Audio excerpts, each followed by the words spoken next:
All right, welcome into the Rocky Top Insider post-game show. My name is Rick Butler. This is Ryan Shumpert as always. And man, oh man, this was a wild game here in Pittsburgh, Pennsylvania today.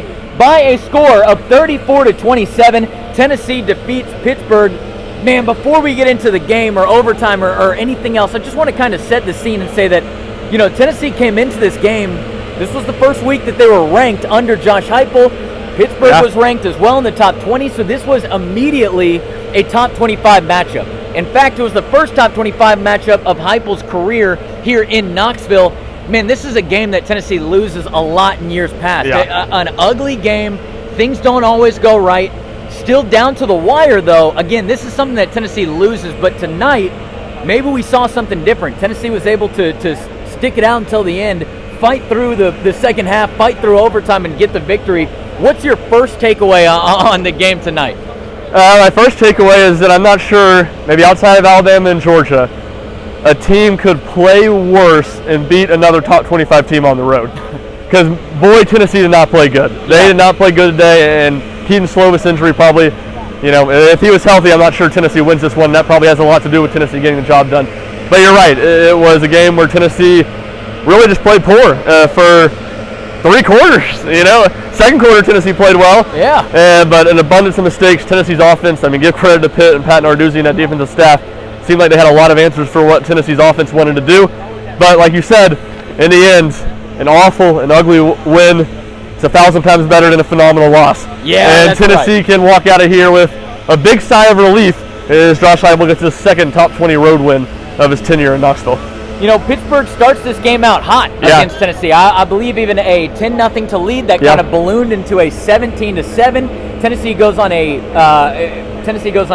I believe 17-0 run after that to kind of close the half. So you have a lot of points here in the first half. Then Pittsburgh loses their quarterback, Keaton Slovis. You just mentioned that. They bring in Nick Patty, I think. Nick Patty. You're exactly right. They bring in Nick Patty for the second half. No one scores in the third quarter. Goose eggs across the board for both Tennessee and Pitt. A little bit of life found in the fourth quarter, but then you get into the overtime, and that's kind of where Tennessee was able to get that go-ahead touchdown. And that was Cedric Tillman. Hendon Hooker was able to throw it to him, and that is something we said a lot tonight. Hendon Hooker to Cedric Tillman, they connected quite a bit tonight, and I think really showed that connection that they've been talking about so much throughout the offseason. You know, Hendon Hooker, I thought started the game looking a little shaky. I think you go back to last week against Ball State, maybe had some mechanical issues just getting the throws down. But as the game went on, started to get more comfortable, and then certainly by the fourth quarter and overtime, he looked like the leader that we expected him to be of the Tennessee offense and that we've known him to be from this Tennessee offense. Yeah, definitely. I don't think Hooker played phenomenal by any means, but I don't think the offense's issues were really with him, especially after the first couple drives. Like you said, first couple drives, he missed some throws that you expect him to make, and he typically makes. But after that, you look, he threw a perfect this corner of the end zone, perfect deep ball to Cedric Tillman that Tillman couldn't haul in.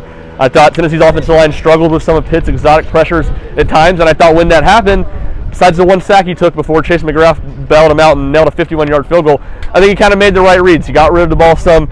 He would scramble and get back for lost sacks that were 1 or 2 yard losses instead of 5 or 6 yard losses, keeping Tennessee not too far behind the chains. He was good. You were talking about that second quarter. The first half of this game, to me, felt like a complete inverse of last year's game in Knoxville. Tennessee was all over Pitt early in the first quarter last year. Pitt was all over Tennessee first quarter this year. Both those games, after the end of the first quarter, you felt like the home team should be up by more than they were. And then last year, I think Pitt scored 28 points in the second quarter. I think Tennessee just scored 17 a day, but had one touchdown late in the first quarter as well. Tennessee's offense, 3 straight touchdown drives. They had their 3 touchdown drives in regulation came on 3 straight drives in the first and then in the second quarter. So I thought that was kind of an interesting comparison to last year's game. And you're right, it felt like in overtime you have Hendon Hooker runs for a touchdown. Gerald Mincey's called for a hold. You go from 2nd and 2 to 2nd and 13 at the 28-yard line. Hooker under pressure, steps up in the pocket, makes kind of a running, leaping throw. And Cedric Tillman kind of does a good job of boxing out his man and making a catch in the end zone. That was just a massive play. And then I think Trayvon Flowers, who had his up and down as a game as could be, he ended on a big up. Whatever it was, 3rd and goal, about the 5-6 yard line. He comes in, gets a sack on a blitz for about a 14-yard loss. Tennessee, that's one thing I'd be remiss not to mention. Tennessee hit Pitt's quarterbacks over and over and over again.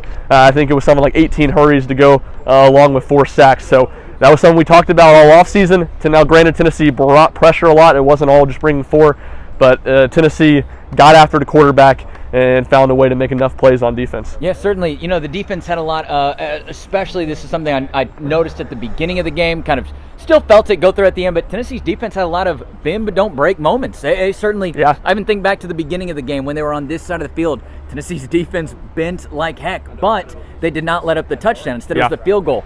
Those type of things throughout the game, the bending but not breaking, not giving up a full score at some point during the game, man, all those things kind of combined into Tennessee's win here at the end. I know that, Ryan, you and I are going to get on we're going to still be doing a little bit of recording here soon, do a podcast here soon, so we'll be able to flesh out all these ideas. Make sure you're checking out Rocky Top Insider for that. But certainly a wild night here. I do want to talk about special teams a little bit more on the podcast too. Because bad mistakes. Yeah, plenty of mistakes too. So we will get to that and more. But for now, just kind of final wrap-up thoughts on the game today. Yeah, one going off what you just said. Pitt was in the red zone twice in the first quarter. They got 3 points in those 2 drives. Trayvon Flowers' interception, probably a mere 5 yards from where we are right now in the back of the end zone. Felt like a game-changing play. And then lastly, I mentioned the McGrath big field goal. I'd be remiss earlier in that drive. Huge play by Brew McCoy, 3rd and 10. Pitt brought pressure. Hooker looked Tillman's way first, came back, drew a little out route. He caught it about 2 yards short of the sticks. Physical play from a physical receiver who picked up the first down. Tennessee ends up getting a field goal, and that proved to be the difference when Pitt got a touchdown to force overtime. Remember, you can check out all of our work and all of our coverage for today's Tennessee-Pittsburgh game over at RockyTopInsider.com. Again, we are going to be recording a podcast, an immediate post-game podcast.